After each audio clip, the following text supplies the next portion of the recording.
দাম্পত্য জীবনে কথা না বললে সম্পর্ক টিকে না, এমনটাই আমাদের ধারণা। দাম্পত্য সম্পর্কে মান অভিমান আছে, কিন্তু সেই অভিমানের রেশ ধরে কোনো দম্পতি 20 বছর কথা না বলে থাকতে পারেন। কিন্তু এক ব্যক্তি সেই ধারণা একেবারেই পাল্টে দিয়েছে। তিনি জীবনের 20টি বছর কাটিয়ে দিয়েছেন স্ত্রীর সঙ্গে একটিও কথা না বলে।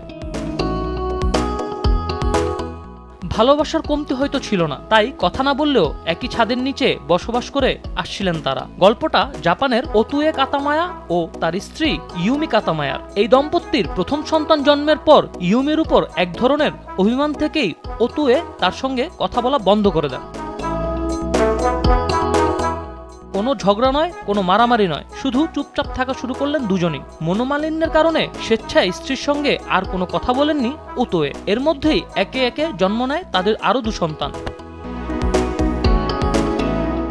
কিন্তু কি সেই কারণ যে জন্য বন্ধ হয়েছিল ওতুয়ে ইউমি দম্পতির কথা বলা?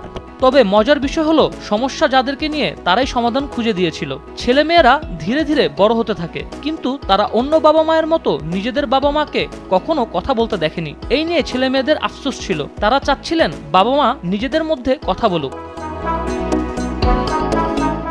এদিকে 3 সন্তান আর সংসার সামলাতেই দিনরাতের পুরোটা সময় কাটিয়ে দিয়ে থাকেন ইউমি। স্বামী কোনো কথা না বললেও একা একাই কথা বলতেন ইউমি। স্ত্রীর কথার উত্তর না দিয়ে কোনো প্রশ্নের উত্তরে মাথা নাড়ে হ্যাঁ বা না বুঝিয়ে দিতেন। এভাবে কোনো কথা ছাড়াই স্ত্রীর সঙ্গে 20 বছর কাটিয়ে দেন ওতুয়ে।